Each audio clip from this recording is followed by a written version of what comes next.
Welcome back to Her Lie I Try to Believe. So, we were able to speedrun a few chapters from where we last left off, and they apparently the two come to a conclusion that their lives are not really worth it. Might as well make it well last.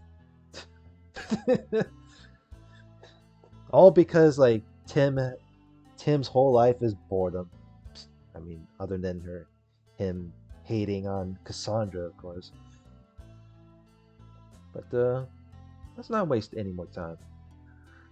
It took us another day and a half to reach our destination, so 3 days all in all, since we'd eloped, as Cass loved to say so much, on Friday night, and we were now on Monday, late in the evening. Eloped. Does that mean you two are a couple now?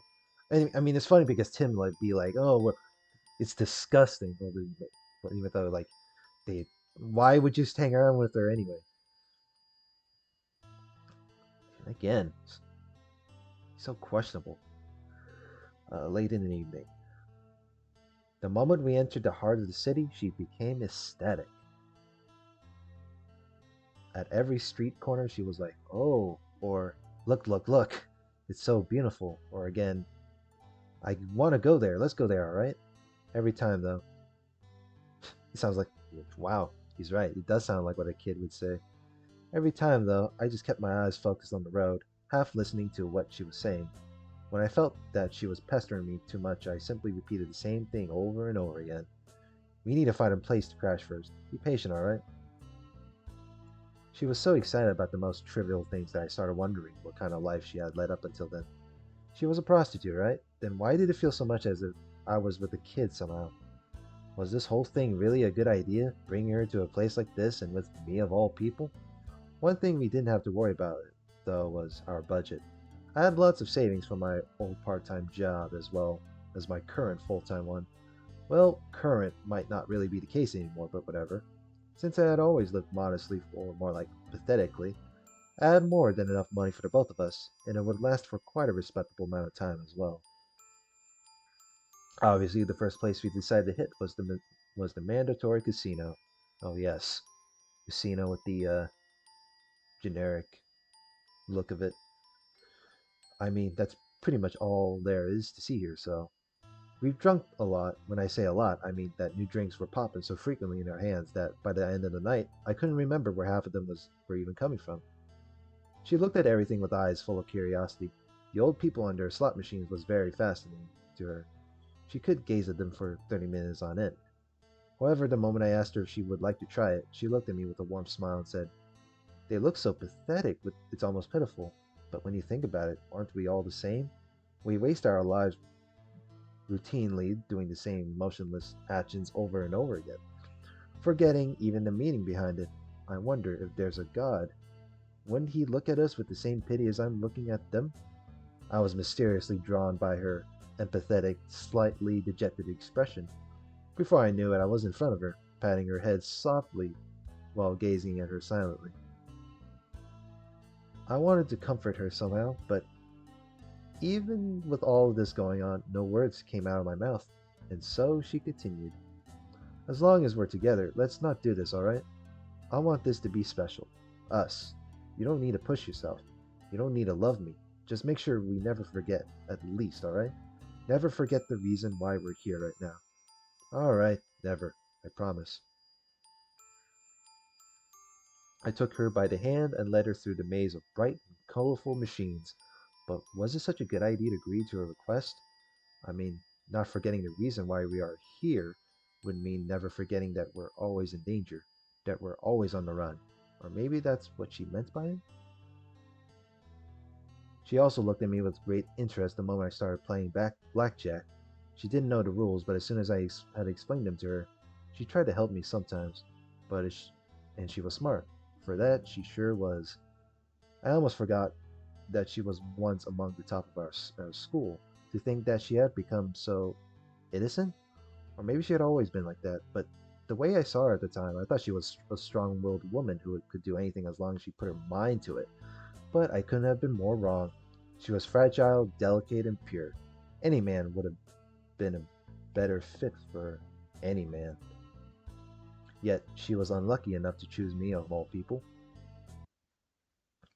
What? What the fuck?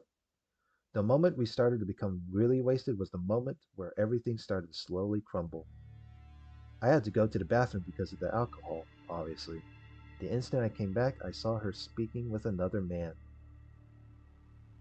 Well, okay, she wasn't speaking with him as much as he was one sidedly trying to hit on her, but whatever.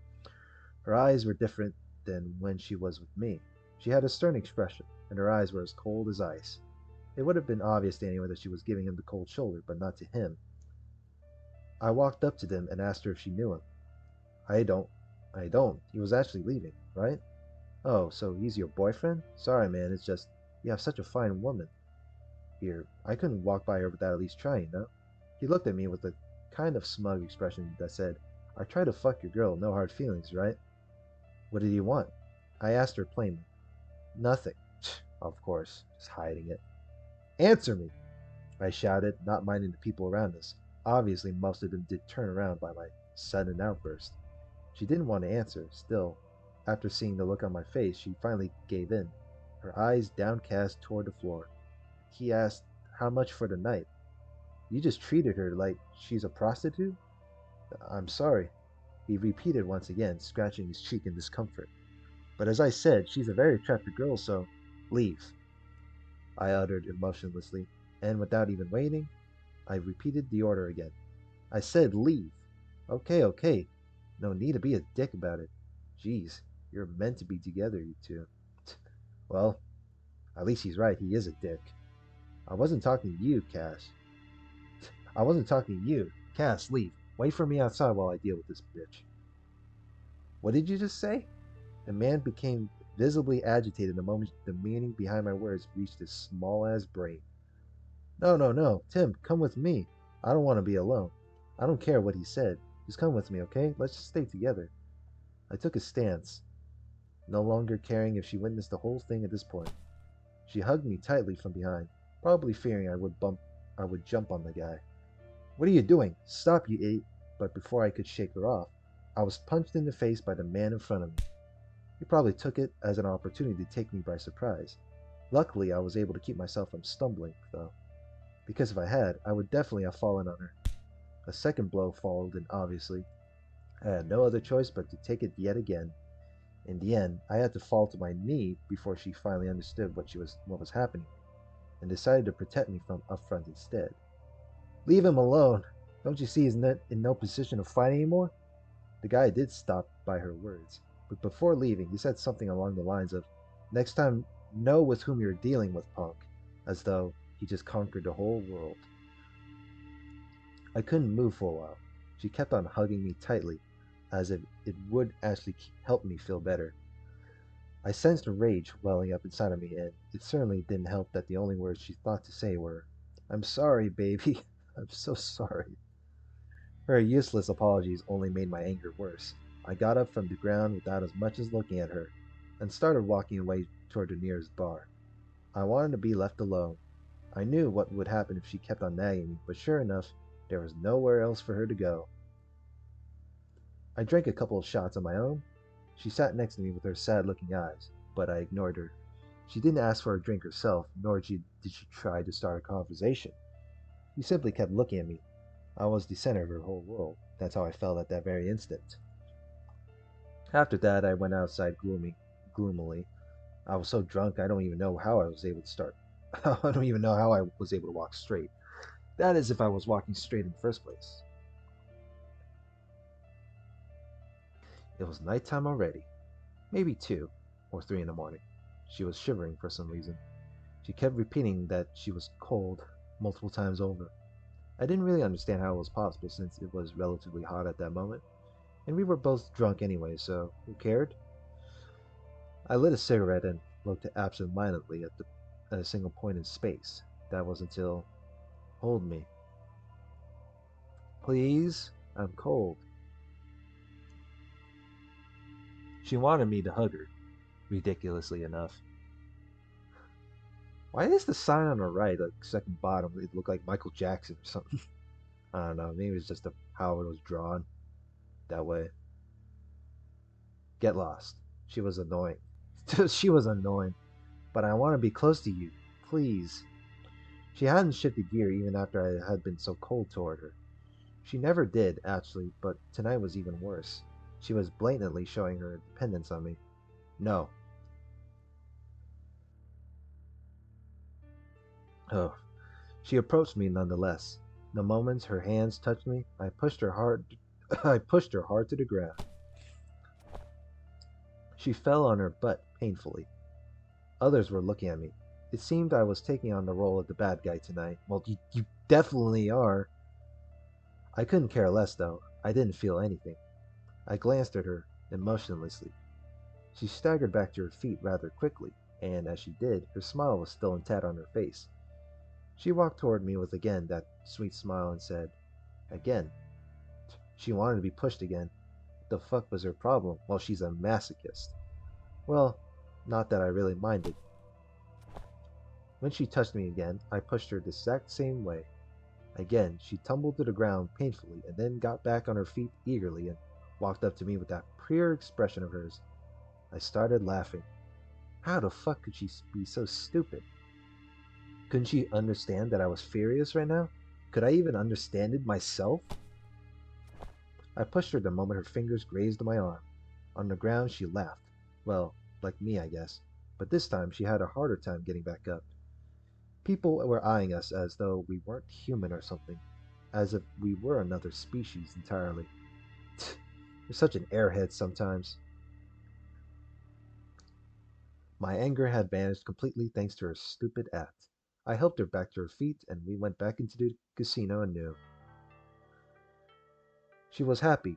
She locked arms with me and was holding me so tightly I had no other choice but to leave her to her own devices. We walked past a variety of table games, all of which had different ways for us to carelessly lose money. She took notice of one in particular. I want to try this one. Give me 20. All right. I gave it to her happily, somewhat intrigued by her sudden desire to play a game. Since we'd arrived, she had been more of an observer, happy to watch me gamble, with no real interest in participating herself. She puts the chip the croupier gave to her on the zero. Wait, how do you know how? You do know how it works, right? Yeah, what of it? You know you only have one chance out of the 37 if you play like this. Sure. The roulette wheel began turning and turning, until it slowly but surely lost momentum. Soon enough, the little ball slowed down to a stop. And sure enough, the winning number wasn't. Wait, what? Yay, I won, babe! Holy shit. Another.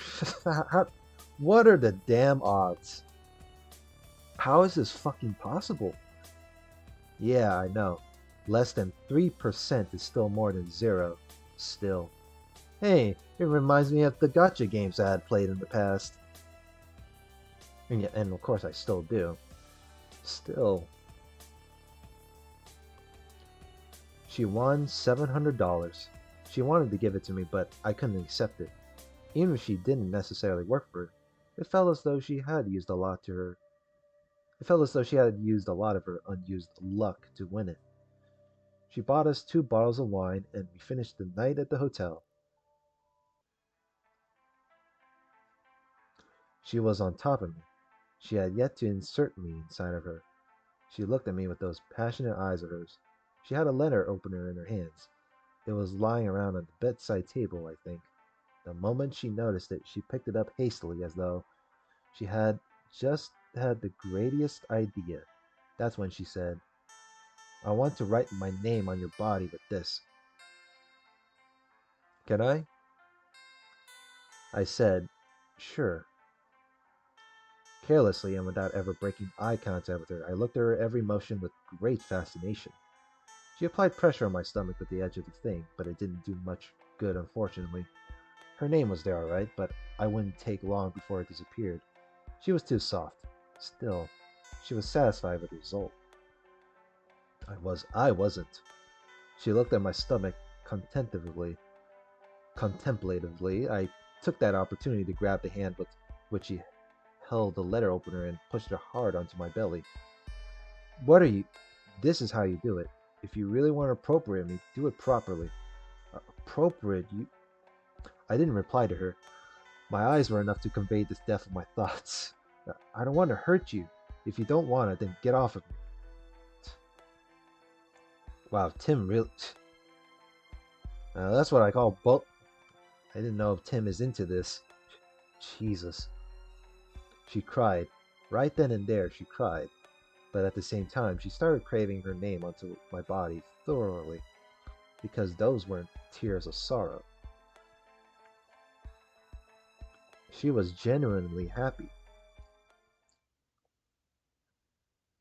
Good Lord. Chapter 9, the second day. Well, it took 16 minutes to finish that, so we continue. The next day, I woke up with one of those fucking headaches. The ones where you can't even stand straight. The first thing I noticed was blood on the bed sheets.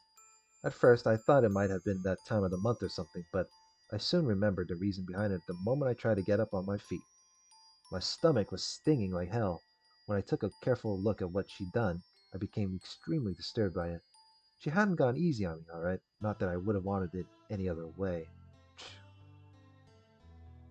What a dark moment. Any other way. I should remember to buy rubbing alcohol when we sightseeing, or else this thing might get infected like shit. The next thing I noticed was the reflection of my face in the mirror. That guy hadn't gone easy on me either. My right eye was swollen and I had a nasty bruise on my cheek as well. She looked rather pathetic too. Her ass and lower back were rather grazed and bruised, probably because yours truly had kept pushing her on the ground for no good reason. And I must have been a bit too rough during sex last night as well, since she had faint, dark bluish marks on her forearms. That's not to mention the awful headache she must have had too. So what did we do first thing in the morning? We started drinking. What else? We already looked fucking disastrous, so why not play the part as well? After a couple of beers, I can probably say that the headache had been substantially alleviated. So when all was said and done, it wasn't such a bad idea. She wanted to ride the Ferris wheel. Yep, there's a Ferris wheel in Las Vegas. It's even the tallest in the world. The high roller Ferris wheel, or something like that. It's a huge thing that takes almost 30 minutes to do a single rotation. Although I tried to explain to her that it would be best to ride that kind of attraction at night, she would have none of it, as if the damn thing was going to run off on its own. In the end, I had no other choice but to comply with her nagging. Sometimes she can be very persuasive indeed. Not that I actually want or need to explain why. Her first words, upon seeing the damn thing from up close, were, uh, whoa, it's so huge. It might be a bit too scary now that we're actually here. You're not going to pussy out on me here, are you? You were the one dragging me all the way out here, so there's absolutely no way I'm going back without seeing what's the top of it. You hear me? It's probably just clouds and stuff. Let's just go back, all right? Oh, no, no, no. You are not going to run away that easily. I wrap my arm around her hips and bring her real close to my side. She's pretty much become my prisoner the moment I got a hold of her. What are you doing? Let go of me. Let go. I don't want to go. Oh, you sure you want me to let go?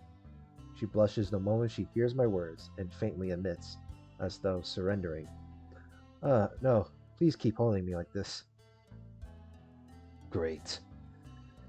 In the end, she did ride it, but she had to sit on me the whole time, since it was the biggest Ferris wheel in the world. The passenger cars were really quite spacious. The advantage was that we could stand inside and actually walk from one end to the other. The downside was that you were forced to ride it with strangers, and that, in and of itself, was a deal breaker for me. The idea of even riding it had scared the shit out of her earlier, but now she was completely engrossed in the view. She pointed out things we'd seen on the array over here, or made small comments about the things she thought were bigger and whatnot. I wonder if she was really even scared to begin with. Maybe it was all just a ploy so she could sit on me for the whole ride. What a sly woman. Still, she won the moment I bought into it. Suddenly, she broke off from her usual easygoing manner and looked at me in the eye with an expression I wasn't used to seeing on her face. Tim, answer me seriously, all right? I'm always serious. What was up with her? For some reason, I didn't like the way she was bringing things up. She removed her glasses and looked me in the eye. Do you regret coming here with me? What are you talking about, you idiot? I'm the one who brought you along with me, so there's no way I would regret any of it, okay? Yeah, but it's only been a few days since we ran away. In no time at all, you'll change your mind about all of this, and when that time comes, you'll definitely hold it against me. Since when do you care that I think of you? She averts her gazes, looking at the ground in dejection. To my surprise, she doesn't ignore my senseless words like she normally does. I might have hurt her this time. I guess I always had poor tact. Well, you always do. As long as I have your name on my stomach, I won't forget the reason we did this. And if I forget nonetheless, you'll be there to remind me, right? If only I could. She takes my face in her hands. Oh, God. Yeah, she wrote the name on him with a letter opener. She takes my face in her hands and traces every turn and corner of it before kissing me dearly. You're so gentle. You're the most gentle man I have ever known. I noticed your kindness the first moment I laid my eyes on you. What is she saying? She must be blind, or else I'm the only man she's ever looked at. No, I'm a vile, disgusting man. Well, you definitely admitted that. Sooner or later, anyone will grow to hate me, even her. Well, at least the romance is better than Twilight. Again, with that same generic joke. I should be the one saying this to her, that she's gentle, that she's perfect, yet I say none of those things. I know that if I do, if I open my mouth, even if it's to compliment her truthfully, I'll destroy this moment that seems so perfect.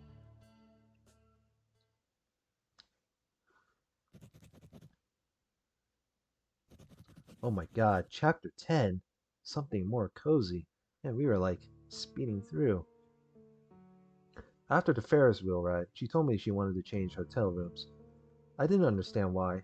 Our current one was more than adequate for our needs, and we barely even used it. But she pestered me, saying things such as, I want something more cozy, and it's with the money that I've won, so it shouldn't be a problem, right? I didn't really care either way.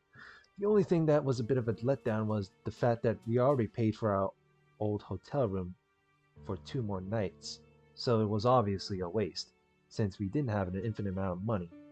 We would be confronted with the harsh reality, sooner or later, that we weren't beyond the laws of society. After driving around for a while, she finally said, There, let's go there. I parked in front of the thing reluctantly and stated the obvious. What the fuck do you mean, there? It's a fucking motel. Our old place is way better than this shithole. But I would feel much more comfortable in this one. Are you for real? It was the type of cheap ass motel you often see on TV, where you park right in front of your room and nest of prostitutes. That's what this place was. There probably wasn't even one security camera installed around the entire area, or else they would lose all of their customers. It's not the type of place you would usually call cozy, but then again, I'm supposed to be with the prostitute right now, aren't I? I'll go take care of the room. Wait right here, she blurted out while getting out of the car hurriedly. No, I'll come with. That's alright. I want to do this on my own, okay? Do this on her own? What is she on about? Is she trying to show me her independence or something? Does she not realize that she's already 21? I decided to simply shut it and wait. Nothing good would come from arguing with her. After 5 minutes, she returned with the key, and we were ready to enter our new room. It was pretty plain, or more like downright ugly, exactly as I'd imagined it would be. Oh wow. Reminds me of the old ass hotel that I had to take during vacation, like several years ago. I dropped the little we had brought with us onto the floor, and before I even had time to take a breath in this horrendously humid room, she proclaimed, Let's go to a bar or something. It's on me. But we've literally just got here. But I want a drink, and I know you want to. Let's have some fun like yesterday. Sure. Let's have fun every day from now on. I wanted to say those words so badly, yet I didn't. I wonder why I forced myself to not to say them. I wonder why I always forced myself to do things a certain way. Damn, a short ass chapter. The best day of her life. We drank, and later that night we danced. Oh, hey, it's a freaking nightclub. This time around we went to a club. It probably doesn't come as a surprise that I'm not a good dancer. Not at all. Very awkward indeed, but she didn't care. She smiled all the time, all the same. Man, like, not only have a bad cough, which I still like, I can't even take this seriously. Very awkward indeed, but she didn't care. She smiled the same. She would always smile no matter what. It was a beautiful night. A beautiful night. Something I rarely ever touched before then. I've rarely ever noticed before then. This week has had the best days of my entire life, she exclaimed softly while leaning against me. We were on the dance floor, but didn't move in accordance with the tide. We were just standing there, moving slowly while drinking in each other's eyes. Her eyes, although they shouldn't have been special, were things that were out of this world. This does look like the kind of place where you would usually say that kind of thing. I looked around unconsciously, with the with the intense colors, and with every little thing glimmering so vibrantly, with the music literally moving us without our consent, and with this overall feeling of being on top of the world. It was a beautiful night indeed. I'm not talking about this place, you said without blinking, nor am I talking about this city. I'm talking about you, only you. Do you believe me? Yeah, I do, actually. How could I not with those eyes of hers? Good. She kissed me deeply, passionately for a long, long time. Then she muttered something that was unfortunately lost to me due to the loud music. But you shouldn't. What did you say? She touched my lower abdomen while producing a melancholic smile. Nothing. She hugged me for most of the night. I was so happy that no incidents had occurred that night. No shouting, no pushing, none of the impulsiveness I'm always fighting to repress. I was so very glad. How naive I was, not realizing that the night had yet to come to a close. We were so drunk we had no choice but to finish the rest of the night in our old hotel room. It was conveniently a lot closer to the club where we were than the atrocious motel room she'd rented earlier that day. Well, at least this is a bit better looking than that motel, that's for damn sure. It happened while she was taking a shower. I noticed a piece of paper lying on the ground conspicuously. It was a business card or something. Before I knew it, I was reaching out for it and inspecting it absent-mindedly. It was a man's card, and on the back, "Call me," was written in pencil. Already I was pissed. I didn't know why, but the sensation in the depth of my gut was so uncontrollable, I shook. The moment she got out of the shower, I confronted her. What the fuck is this? She glanced at the piece of paper with a blank face. I don't know. What is it? Don't fuck with me. It's written "Call me" on the back. Who is he? I have no idea. Henry. I read out the name on the card and immediately notice a slight reaction from her. So you know him? Well, she starts off nervously. In fact, a man did try to talk to me while you were buying us drinks. He told me his name was Henry, but I didn't want to talk to him, even less take his card. You've got to believe me here. Always conveniently while I'm away. What is this then? I throw the card at her. I don't know. I don't know. He must have put it inside my coat pocket or something. You know I wouldn't do that, babe. I head toward the exit. Tim? Where are you going, Tim? None of your business. No, wait, Tim. You're not actually thinking of finding that guy, are you? And what if I am? She instantly tries to get between me and the door. However, the moment that she realizes that she can't just run past me, she decides to hug me tightly from behind instead. Get away from me. No, don't leave me like this. This was supposed to be our night. Don't you understand that they're all making fun of you? I can't let. I don't care. Let's drink. Let's have sex. Let's have some fun together. That's the only thing that matters. And don't you understand that tonight is too important for me? Is she trying to manipulate me? She is, isn't she? Trying to make me believe I'm so significant to her. Then, all of a sudden, a wild thought emerges in my mind. There is no real logic behind it. Booze must have been at it. Yet, I was so compelled to think it's true that I had to conceptualize it. Is that why? I asked her as though she knew all about the abstractions born from my own corrupted mind. Why what? Is that why you wanted to to a motel room? To meet with other men? That's why you pushed me to drink past my limit all night, eh? Huh?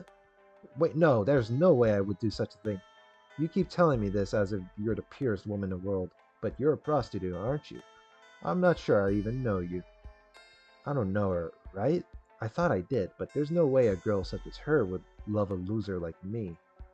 The moment those words left my mouth, I see it in her eyes. I see just how much it hurts her, so much more than ever before. Still, her hold on me never weakens, even now. It irritates me to such an extent. I said, "Get off of me."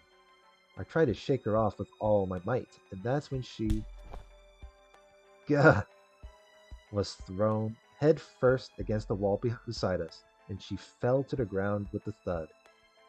Huh? I froze, completely stiff. Did I just hurt her? I didn't mean to. Well, you sure? Well, you sure did.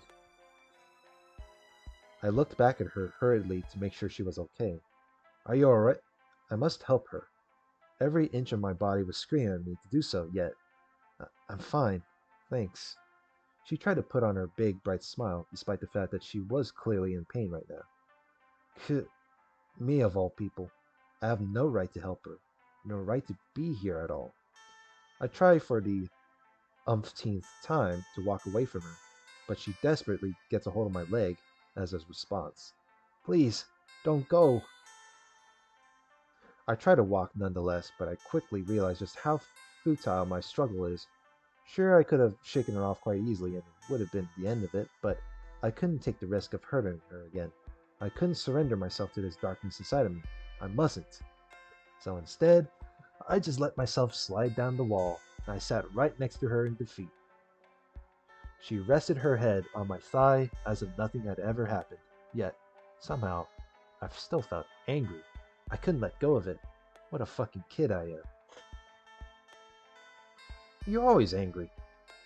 Later that night, I drank a bottle of champagne all by myself and passed out in front of the exit, thinking this would block her way if she ever tried to leave.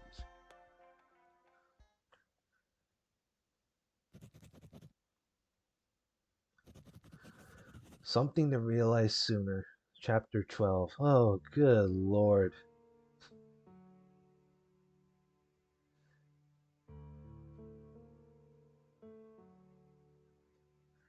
It's always this